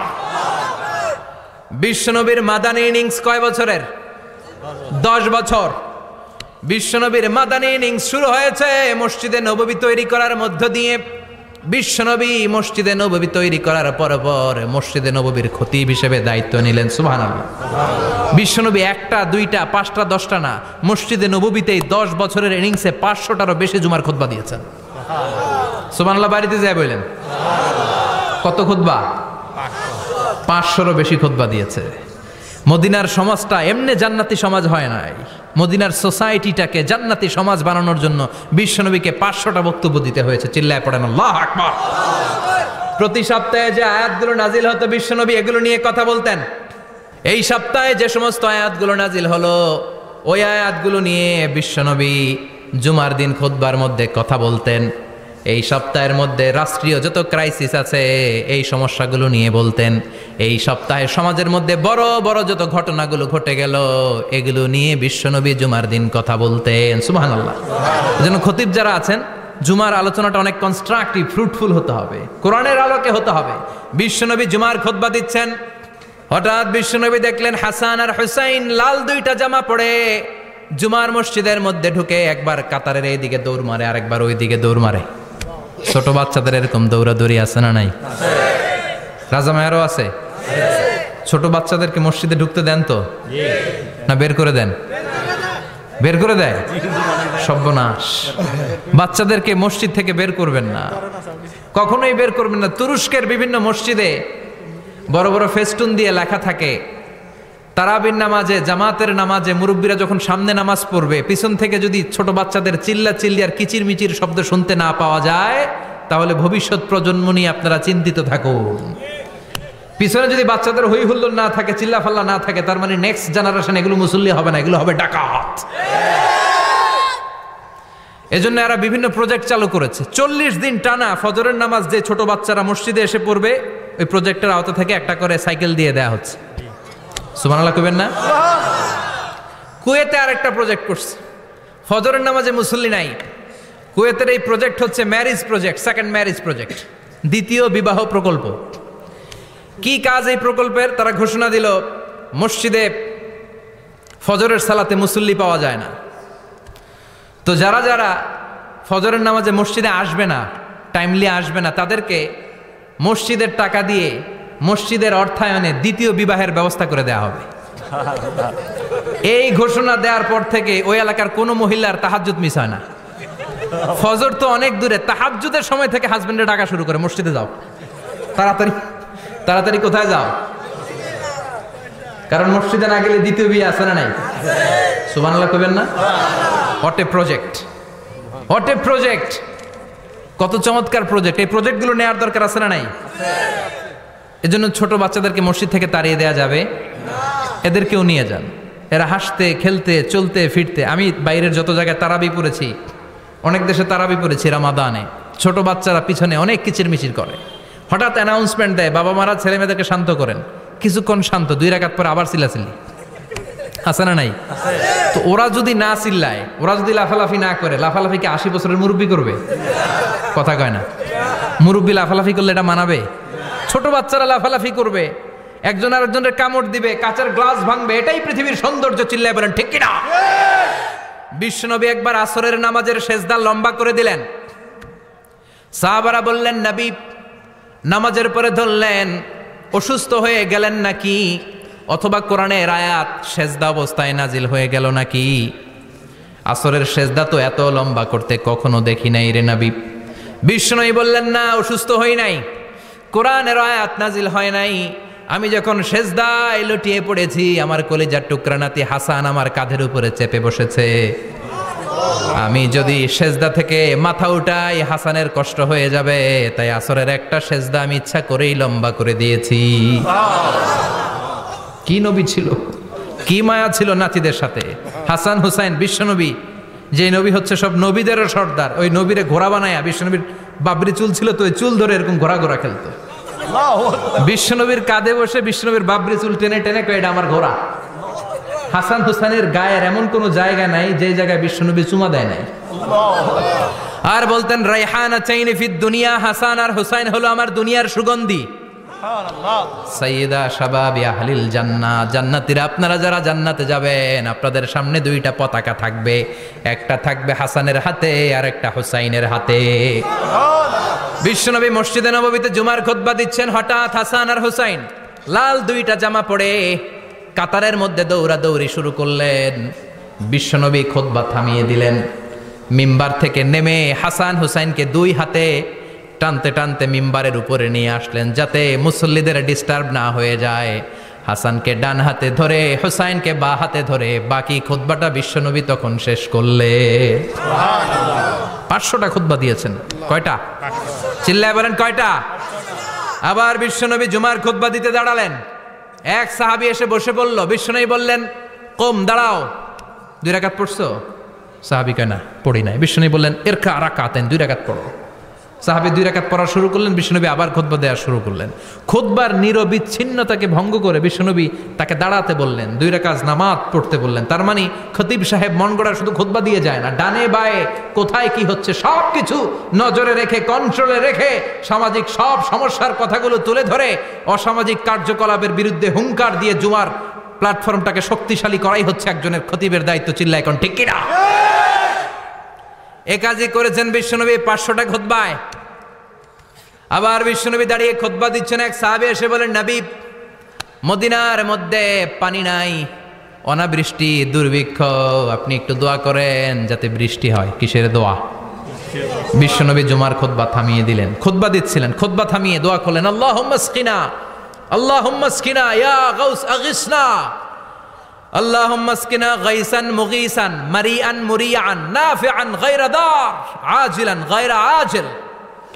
আল্লাহ, আপনি আমাদের সাহায্য করেন, আপনি রহমত করেন, বরকত দেন, আপনি মদিনার বুকে বৃষ্টি দেন, তাড়াতাড়ি দেন, দেরি করেন না। সুবহানাল্লাহ। বিশ্বনবী দোয়া করতে দেরি, মুহূর্তের মধ্যে ঝুমঝুম করে বৃষ্টি নাজিল হয়ে মদিনাটা প্লাবিত হয়ে গেল। আকাশে মেঘ দেয় কে? বৃষ্টি দেয় কে? আল্লাহ। মেঘ দে, পানি দে, ছায়া দে রে তুই, আল্লাহ মেঘ দে। পড়েন পড়েন, আল্লাহ মেঘ দে, পানি দে, ছায়া দে রে তুই, আল্লাহ মেঘ দে। সবকিছু দেয়ার মালিক কে? আল্লাহ। বৃষ্টি দেয় কে? আল্লাহ। মেঘ দেয় কে? বিশ্বনবীর দোয়ার বরকতে বৃষ্টি নামলো। শুক্রবার বৃষ্টি, শনিবার বৃষ্টি, রবি সোম মঙ্গল বুধ বৃহস্পতি শুক্র, এর পরের শুক্রবার পর্যন্ত টানা বৃষ্টি হলো। কারণ দোয়ার, বৃষ্টির দোয়া করছে, বৃষ্টি বন্ধ হওয়ার দোয়া তো করে নাই, চলতেছে। আল্লাহ কইছে, নবী চাইছেন দিতেছি, না করলে থামামু। সুবহানাল্লাহ কইবেন না? বৃষ্টি হইতে হইতে মদিনায় বন্যা, মরুভূমির দেশ, কি পরিমাণে হেভি রেইনফল হলে মরুতে বন্যা হয়। সুবহানাল্লাহ পড়বেন না? আবার বিশ্বনবী পরের জুমাবারে খুতবা দিচ্ছেন। ওই সাহাবী এসে হাজির, এসে বলে, ও নবী, আর বৃষ্টির দরকার নাই। যে বৃষ্টির দোয়া করতে বলেছিল সে এসে বলি, আর কিসের দরকার নাই? চিল্লায় বলেন, কিসের দরকার নাই? ও নবী, আর বৃষ্টির দরকার নাই, এবার বৃষ্টি বন্ধের দোয়া করেন। বিশ্বনবী আবার হাত তুলে বললেন, আল্লাহুম্মা হাওয়ালাইনা ওয়ালা আলাইনা, মানে আল্লাহ আপনি বৃষ্টি দেন, তবে এই এলাকায় না, ডানে বায়ে সামনে পেছনে চারদিকে দেন। সাহাবীরা মসজিদ থেকে বেরোয় দেখে মদিনার চারদিকে এরকম গোল একটা চাকতি, এই চাকতি দিয়ে নীল আকাশ দেখা যায়, আর ডানে বায়ে সামনে পেছনে প্রচন্ড ঝড় ঝন্ডার বৃষ্টি। মদিনার আকাশে এক ফোঁটাও বৃষ্টি নাই। চিল্লা এখন সুবহানাল্লাহ। এগুলো হচ্ছে বিশ্বনবীর খুতবার বরকত। 500টা খুতবা দিয়েছেন, এজন্য খতিব সাহেবরা ভালো করে খুতবা দেওয়ার দরকার আছে না নাই? আল্লাহ বললেন, ইযা নুদিয়া লিস-সালাতি মিন ইয়াউমিল জুমআতি ফাসআউ ইলা যিকিরিল্লাহি ওয়া যারুল বাই। জুমার আযান যখন হয়ে যায়, জুমার নামাজ পড়তে যাও, বেচা কেনা বন্ধ করে দাও। কার কথা? আল্লাহর। Close the shop, shut down the shop, close the market. Market বন্ধ, দোকানের শাটার নামাও, ক্যাশ বক্সে তালা ঝুলাও, ব্যবসা প্রতিষ্ঠান, মার্কেট সবগুলো বন্ধ করে একজনের জিকিরের দিকে ছোটবা। তিনি কে? আল্লাহ। অল্প 1-1.5 ঘন্টার জন্য যদি ব্যবসা বন্ধ রাখেন, পরে যখন আবার দোকান খুলবেন জুমার বরকতে ব্যবসা বাড়িয়ে দিতে পারে কে? এরপর আল্লাহ বললেন, ফাইদা কুদিয়াতিস সালাতু ফান্তাশিরু ফিল আরদি ওয়াবতাগু মিন ফাদলিল্লাহ ওয়াযকুরুল্লাহা কাসীরান লাআল্লাকুম তুফলিহুন। যখন নামাজ শেষ হয়ে যায়, ফাইদা কুদিয়াতিস সালাতু ফান্তাশিরু ফিল আরদ, জুমার নামাজ যখন শেষ হয়ে যায়, জামাতের নামাজগুলো যখন শেষ হয়ে যায়, ফান্তাশিরু ফিল আরদ, জমিনে ছড়িয়ে যাও, ওয়াবতাগু মিন ফাদলিল্লাহ, আল্লাহর কাছ থেকে ফদল তালাশ করো, মানে রিজিক তালাশ করো। কার কথা? নামাজ শেষ মসজিদে থাকবেন? কই যাবেন? কথা কন, জোরে কন। নামাজের সময় ঢুকবেন কই? নামাজ শেষে যাইবেন কই? আবার বলেন আজান হলে ঢুকবেন কই? আজান শেষ, নামাজ শেষ, যাবেন কই? কুদিয়াতিস সালাহ ফান্তাশিরু ফিল আরদ, এটা হচ্ছে ইসলামের বিধান। মসজিদে গোল হয়ে বসে থাকার কোনো বিধান নাই। শুধু মুরব্বী যারা, কাজ নাই, ফ্যামিলিরে দেওয়ার কিছু নাই, অবসর সময়, অঢেল সময় মসজিদে বসে তেলাওয়াত করেন, জিকির করেন, সমস্যা নাই। কিন্তু যুবক যারা, নামাজের পরে সমাজকে উপহার দিবা, রাষ্ট্রকে অনেক কিছু উপহার দেওয়ার আছে, তোমার ফ্যামিলির প্রতি অনেক দায়িত্ব আছে, কর্মক্ষম কেউ নামাজের পরে মসজিদে অলস সময় কাটানো যাবে? বিধানটা কার? ওমর ফারুক মসজিদে নববীর ইমাম, জোহরের নামাজের ইমামতি করলেন, বের হয়ে আসলেন, দেখেন মসজিদের বারান্দায় ইয়ামান থেকে আসা কিছু লোক গোল হয়ে বসে বসে জিকির করে। কি করে? মনোযোগ নাই? কি করে? জিকির করে। উনি চলে গেলেন, আসরের সময় আবার ইমামতিতে আসলেন, আসরের সালাত পড়িয়ে চলে যাচ্ছেন, আবার দেখে গোল হয়ে জিকির করে ওই দল। মাগরিবের নামাজে ইমামতি করলেন, চলে যাওয়ার সময় দেখে সবাই যায়, এরা যায় না, গোল হয়ে বসে বসে জিকির করে আর তাসবিহ পড়ে। এবার ওমরে ফারুক বললেন আসসালামু আলাইকুম। সবাই বলে ওয়ালাইকুম আসসালাম। মান আনতুম, তোমরা কারা? কয় নাহনু আল মুতাওয়াক্কিলুনা আলাল্লাহ, আমরা আল্লাহর উপর তাওয়াক্কুল করছি।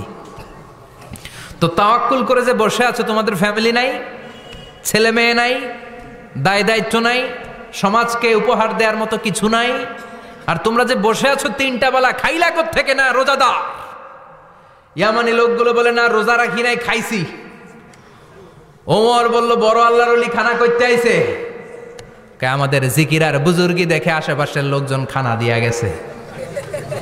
ওমরে ফারুক বলে তাইলে তো তোমরা মিথ্যাবাদী, তোমরা মুতাওয়াক্কিলুনা আলাল্লাহ নও, তোমরা আল্লাহর উপর তাওয়াক্কুল করনি, তোমরা হচ্ছে আল মুতাওয়াক্কিলুনা বা'দুকুম বা'দা, একে অপরের উপর নির্ভরশীল। যারা খানা দিয়ে যায় এদের উপর তোমরা নির্ভরশীল। তোমরা জিকির করার তাকায় থাকো, বাটি আসে কোন দিক দিয়া, খাবারের প্লেট আসে কোন দিক দিয়া, জোরে কোন ঠিক কিনা? আল্লাহর উপর তাওয়াক্কুল এটা নয়।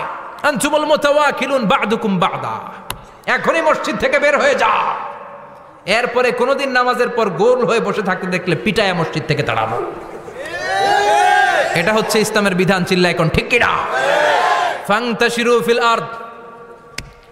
নামাজের পরে কৃষক চলে যাবে মাঠে, ব্যবসায়ী চলে যাবে শপিং মলে, মেম্বার অব দ্য পার্লামেন্ট চলে যাবে সংসদে, সেনা সদস্যরা ঢুকে যাবে ক্যান্টনমেন্টে। চিল্লা এখন ঠিক কিনা? যার যেইখানে দায়িত্ব পালন করার জন্য ছোট, মসজিদে বসে থাকা যাবে? কোন যুবক মানুষ, কর্মক্ষম মানুষ নামাজের পরে মসজিদে বসে বসে জিকির করা যাবে? নামাজে তো সবচেয়ে বড় জিকির, কামাই করা লাগবে না? মেয়ে কোথায় গেল, ছেলে কোথায় গেল, ফ্যামিলির খোঁজ খবর নেওয়ার দরকার আছে না নাই? চিল্লায় বলেন আছে না নাই? এরপর আল্লাহ বললেন ওয়াইদা রাআউ তিজারাতান আও লাহওয়ান ফাদ্দু ইলাইহা ওয়া তারাকুকা কাইমা। ও নবী, সাহাবারা কাফেলার পণ্যের লোভে, কাফেলার পণ্য এসেছে মদিনায় শুনে আপনারে জুমার মিম্বারের মধ্যে দাঁড় করিয়ে রেখে সবাই চলে যায়। এটা ঠিক করে নাই। আমার কাছে এমন রিজিক আছে যেটা কখনো ফুরাবে না, ঠিক কি না? এই আয়াতটা বুঝতে হলে 2 মিনিট খুব মনোযোগ দিয়ে কানগুলো খরগোশের মতো খাড়া করে ফেলেন। খরগোশ কিন্তু খুব খাড়া কান করে শোনে, জানেন? কানগুলো খরগোশের মতো খাড়া হয়েছে। মনোযোগ আছে? বিশ্বনবী সাল্লাল্লাহু আলাইহি ওয়াসাল্লাম মদিনাতে প্রথম যখন জুমার নামাজ পড়াতেন, তখন আগে জুমার 2 রাকাত করে পরে 2টা খুতবা দিতেন, ঈদের নামাজের মতো। ঈদের নামাজে আগে কি 2 রাকাত, পরে খুতবা। জুমার নামাজও ছিল এরকম, আগে 2 রাকাত নামাজ পরে খুতবা। বিশ্বনবী আগে 2 রাকাত নামাজ পড়িয়ে খুতবা দিচ্ছেন। তখন মদিনায় দুর্ভিক্ষ, খাবার দাবার নাই। 1 মাস আগে দিহিয়াতুল কালবি আল আনসারী নামক এক সাহাবীকে দিয়ে বিশ্বনবী শাম দেশ থেকে কাফেলা পাঠিয়েছেন খাবারের দ্রব্যাদি আনার জন্য, পণ্য আনার জন্য। 1 মাস পরে তারা খাদ্যের পণ্য নিয়ে, মদিনাতে তখন দুর্ভিক্ষ, খাবারের দাম 2 গুণ 3 গুণ, খাবারের পণ্য নিয়ে কাফেলা ফিরে এসেছে জুমার টাইমে। তখন বিশ্বনবী জুমার 2 রাকাত নামাজ পড়িয়ে খুতবা দিচ্ছিলেন। কি করতেছিলেন? আর তখন নিয়ম ছিল, কোন শহরে কাফেলা ঢুকলে তারা তবলা বাজাতো, ঢোল বাজিয়ে দিত, ঢোলের আওয়াজ সবাই শুনে ওইখানে জড়ো হতো। বিশ্বনবী জুমার নামাজের ইমামতি করে দুইটা খুতবা যখন দিবেন, মিম্বারের মধ্যে দাঁড়িয়ে বিশ্বনবী মসজিদে নববীতে খুতবা দিচ্ছেন। খুতবার মাঝখানে বিশ্বনবী তবলার আওয়াজ শুনতে পেলেন। কিসের আওয়াজ? বিশ্বনবী সহ সব সাহাবারা বুঝতে পেরেছে 1 মাস আগে দিহিয়াতুল কালবি শাম দেশে যেই কাফেলা পাঠানো হয়েছে, ওই কাফেলা খাবারের পণ্য নিয়ে মদিনার মধ্যে ঢুকেছে। এখন মসজিদে কানাঘুষা। কিছু সাহাবী বলে না না, বিশ্বনবীর খুতবা রেখে যাওয়া যাবে না।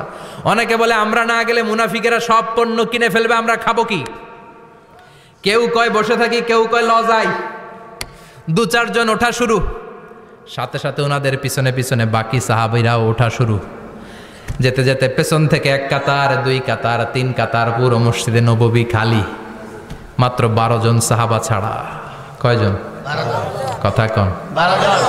মাত্র 12 জন সাহাবা বিশ্বনবীর সামনে বসে আছেন। 4 খলিফা, জাবির ইবনে আব্দুল্লাহ, এরকম 12 জন সাহাবা বসে আছেন। সব সাহাবারা পণ্য কেনার জন্য চলে গেল। সাহাবারা ভাবলো নামাজ আসল, নামাজ তো পড়েই ফেলছি, এখন খুতবা সমস্যা নাই। কিন্তু আল্লাহ এটা সহ্য করলেন না। বিশ্বনবী দাঁড়িয়ে খুতবা দিবে আর সাহাবারা সেই খুতবায় বসে না থেকে কাফেলার পণ্য করণের জন্য দৌড়াবে, এটা সাহাবাদের জন্য শোভনীয় নয়। চিল্লা এখন ঠিক কিনা?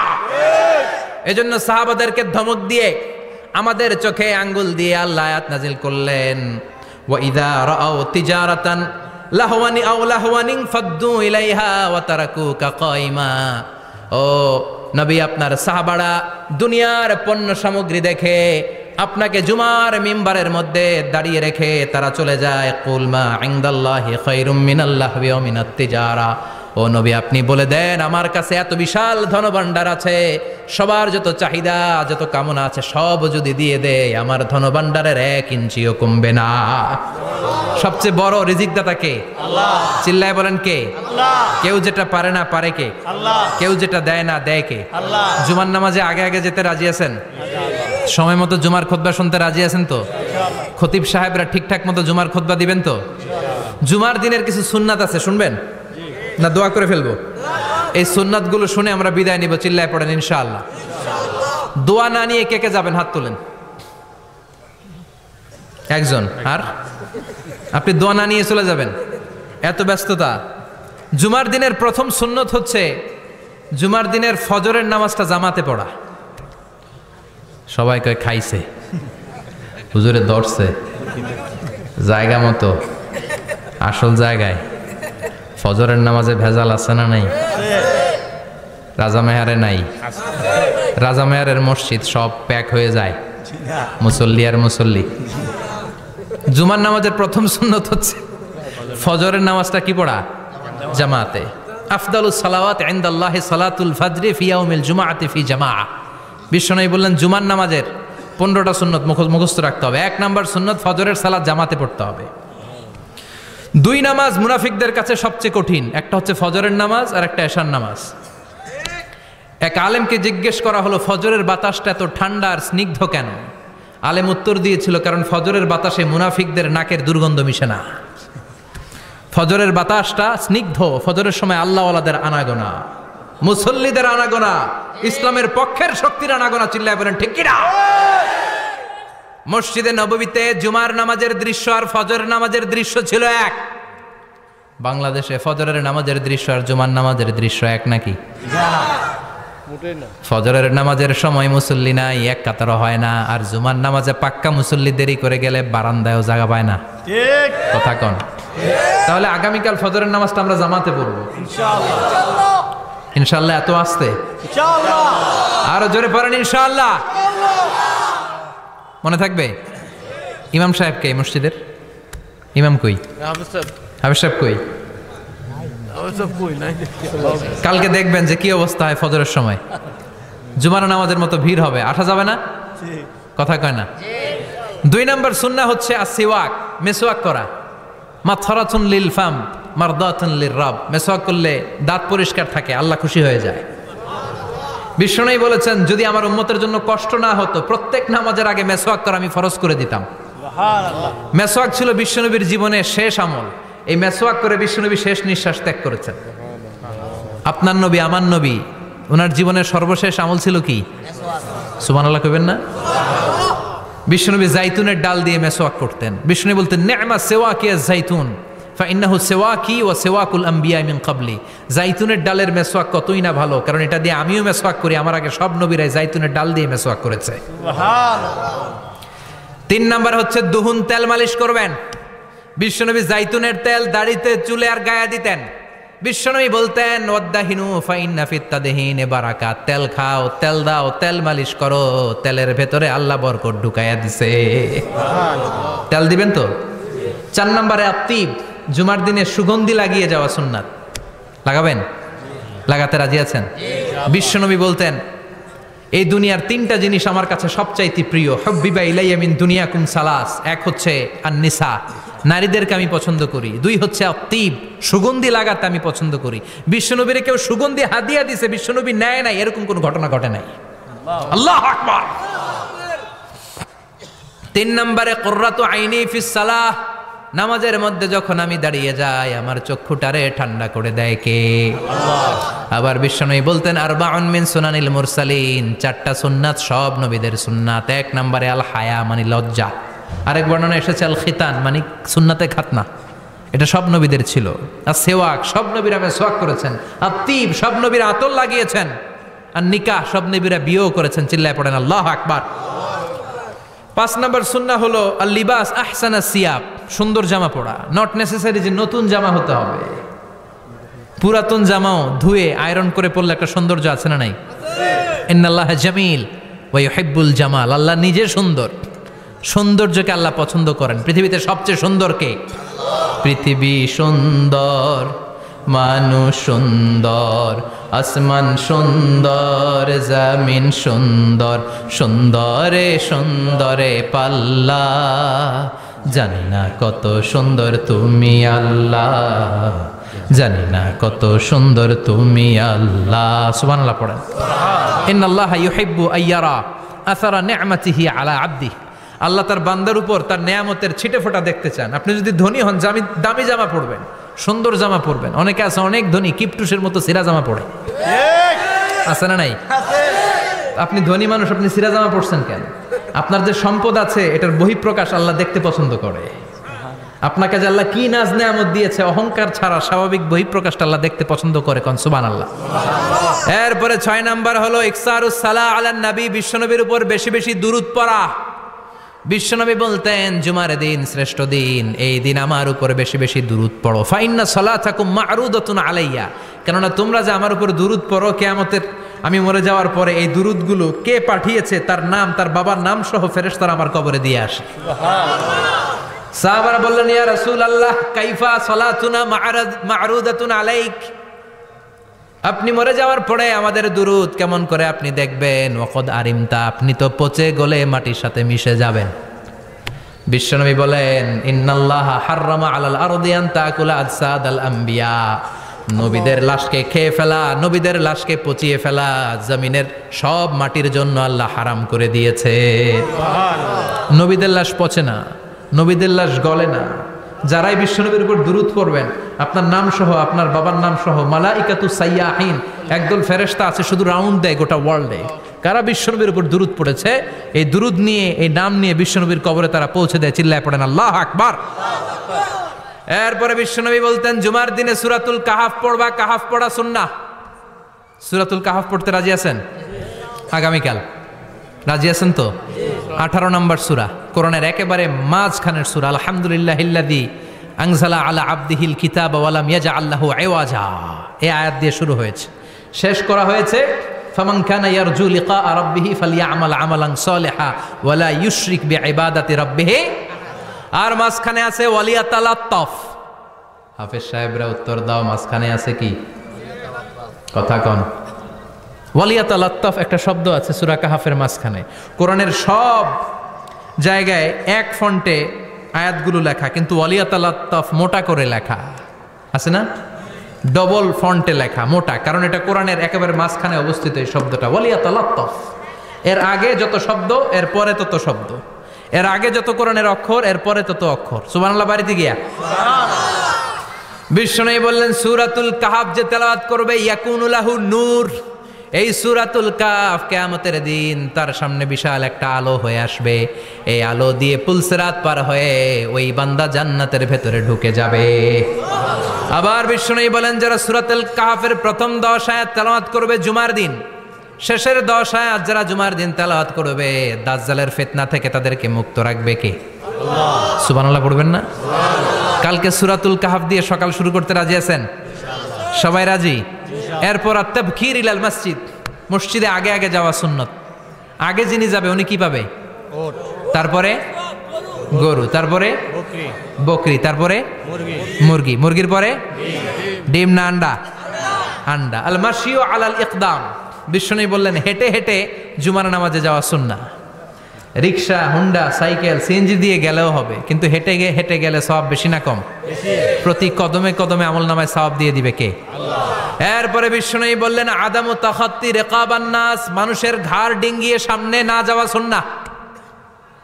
অনেকে জুমার দিন আসে সবার শেষে বসতে চায় সামনে, এরকম ডাকাইত আছে না নাই? রাজা মেহারে নাই? বিশ্বনবী জুমার খুতবা দিচ্ছেন, হঠাৎ এক সাহাবী সব সাহাবীর ঘাট ডিঙ্গিয়ে ডিঙ্গিয়ে সামনে আসতেছে বুলেটের মতো। বিশ্বনবী বললেন থামো, এজেলেস বসো মিয়া, ফাকাদ আযাইতা ওয়া আনাইতা, আসছো দেরি করে আবার মুসল্লিদেরকেও কষ্ট দিচ্ছ। যেখানে জায়গা পাবেন ওইখানে বসবেন, মানুষের ঘাট ডিঙ্গিয়ে সামনের কাতারে যাওয়া এটা ঠিক না। এজন্য জুমার দিন আগে আগে আসার চেষ্টা করবেন। রাজি আছেন তো? এরপরে বিশ্বনবী বললেন দুখুলুল মসজিদে রাকাতাইন, জুমার নামাজের দিন মসজিদে ঢোকার পরে 2 রাকাত পড়া সুন্নত। কয় রাকাত? 2 রাকাত। রাজি আছেন? কবলাল জুমা বাদাল জুমা, অনেকে প্রশ্ন করে বাদাল জুমা 4 রাকাত, মসজিদে পড়লে 4, ঘরে পড়লে 2, কিন্তু কবলাল জুমা সুনির্ধারিত নয়, অনির্ধারিত। মা কদ কুদ্দিরা লাক, যত আপনার তৌফিকে কুলায় 2 রাকাত করে করে 2, 4, 6 ইমাম সাহেব খুতবা দেওয়ার আগ পর্যন্ত। আপনি যদি আধা ঘন্টা আগে যান আপনি 10 রাকাত পড়তে পারবেন। চিল্লায় বলেন ঠিক কিনা? এরপরে বিষ্ণু বললেন ইনসাত, চুপ থেকে খুতবা শুনবা। জুমার খুতবার সময় কথা বলা যাবে নাকি? কথা কন। বিষ্ণু বললেন তোমার সামনে কেউ কথা বলতেছে, তুমি যদি বলো চুপ করো, এটাও তুমি খারাপ কাজ করছো। চুপ করো তোমার কইতে কইছে কি? চুপ করো বলে তুমি আরেকটা ভেজাল লাগাইছো। চিল্লায় বলেন ঠিক কিনা? তাহলে জুমার নামাজে কথা বলা যাবে না, কেউ কথা বললে চুপ করো এই কথাটাও বলতে বিশ্বনবী নিষেধ করেছেন। চিল্লায় বলেন ঠিক কিনা?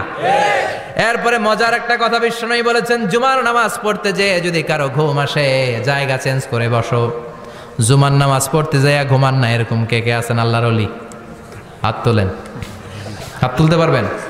আমিও তুলতে পারবো না, আমি কত ঘুমাইছি। জুমার খুতবা শুনতে গেলে ঘুমাস, কারণ রহমত নাজিল করে কে? পুরো মসজিদের ডানে বায়ে রহমতে ঠাসা, খালি ঘুম আর ঘুম। আছে না নাই? ঘুম আসলে কি করবেন? উঠে যাবেন, উঠে জায়গা চেঞ্জ করবেন, পানির ঝাপটা দিবেন, ঘুম দূর করে দিবে কে? এরপরে বিশ্বনবী বললেন জুমার দিন দোয়া করলে কবুল হয়। এমন একটা সময় আছে জুমার দিনে, ওই সময়ে যদি বান্দা আল্লাহর কাছে কিছু চায় সেটা না দিয়ে খালি হাতে আল্লাহ বান্দারে ফিরাইয়া দেয় না। সেটা কখন? অনেক ইখতিলাফ আছে, বেশিরভাগ মুহাদ্দিসিন বলেছেন জুমার দিন আসরের নামাজের পর থেকে মাগরিবের আগ পর্যন্ত, বিশেষ করে মাগরিবের আগের আধা ঘন্টা, এই সময় আল্লাহর কাছে বান্দা যদি কিছু চায় এই দোয়া আল্লাহ ফিরিয়ে দেয় না। এই 15টা সুন্নাত কালকে আমল করা যাবে তো? সবাই রাজি? জুমার খুতবা মনোযোগ দিয়ে শুনবো তো? আগে আগে আসবো তো? দোকানপাট বন্ধ করে জুমার নামাজের ভাবমূর্তি রক্ষা করবো তো? খতিব সাহেব যারা আছেন জুমার আলোচনাটাকে আরো কনস্ট্রাকটিভ ওয়েতে নেন, সব বন্ধ হবে, জুমা বন্ধ হবে। তাফসির মাহফিলে 144 ধারা আছে না নাই? জুমার মাহফিলে আছে? জুমার দিন 144 জারি করছে ওই মসজিদের জুমায়, কোনদিন শুনছেন? এর জন্য জুমাটাকে আমাদেরকে কাজে লাগাতে হবে। আল্লাহ তুমি তৌফিক দাও। আরো জোরে পড়েন আমিন। سبحانك اللهم وبحمدك أشهد أن لا إله إلا أنت أستغفرك وأتوب إليك يا رب لك الحمد كما ينبغي لجلال وجهك وعظيم سلطانك اللهم لك الحمد كله ولك الشكر كله وإليك يرجع الأمر كله علانيته وسره فأهل أنت أن تحمد وأهل أنت أن تعبد وأنت على كل شيء قدير لك الحمد حتى ترضى ولك الحمد إذا رضيت ولك الحمد بعد الرضا لك الحمد حمد الحامدين حمد الشاكرين حمد الذاكرين حمدا يوافي نعمه ويدافع نقمه ويكافئ مزيده يا رب لك الحمد كما ينبغي لجلال وجهك وعظيم سلطانك لك الحمد بالإيمان لك الحمد بالإسلام لك الحمد بالقرآن اللهم اهدنا فيمن هديت وعافنا فيمن عافيت وتولنا فيمن توليت وبارك لنا فيما أعطيت وقنا واصرف عنا برحمتك شر ما قضيت إنك تقضي بالحق ولا يقضى عليك